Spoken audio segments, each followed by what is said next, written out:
Russia's isolation from the rest of the world on social media getting more and more intense every single day. Now, today, you've got Slack.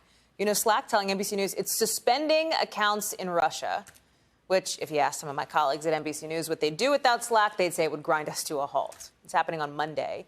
Russia cut off Instagram. Before that, Facebook was banned. Vaughn Hilliard has more on all of it. Russia's geopolitical separation from Europe and the rest of the West is increasingly becoming a social separation, too. The latest this week, Instagram, joining a host of social media networks now banned by the Russian government. Facebook will be blocked in Russia. Meta in a statement saying millions of ordinary Russians will find themselves cut off from reliable information, silenced from speaking out. We will continue to do everything to restore our services.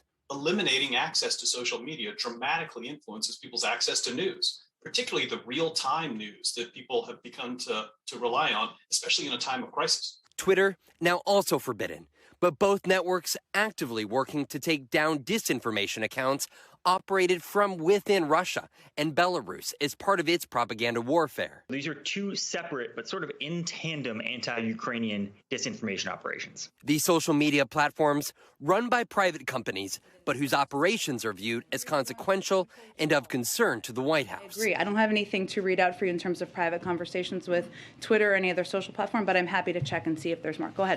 YouTube this weekend globally banishing Russia's two state-funded TV operations, RT and Sputnik, from being viewed. What more obligations do American social media companies have who are operating in the region?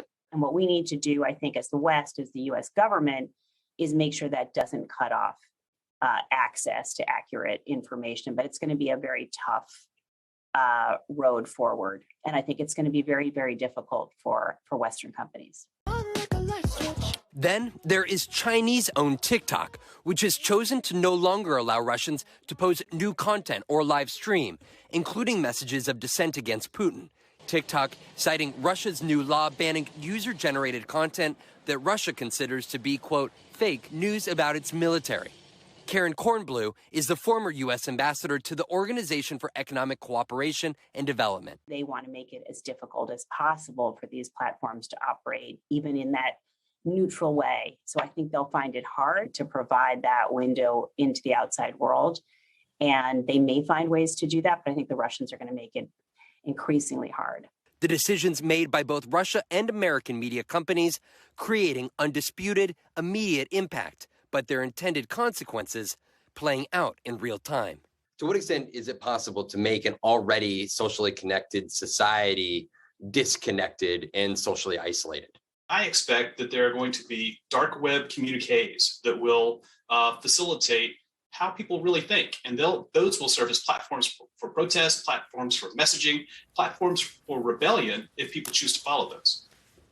Vaughn Hilliard is joining us now. You know, Vaughn, what's so interesting about this is you look at what happened 11 years ago, the Arab Spring, when social media was in a sort of a very different phase of its existence, but was so important to those calls for democracy. Now, you know, over a decade later, you've got misinformation that's become its own industry online.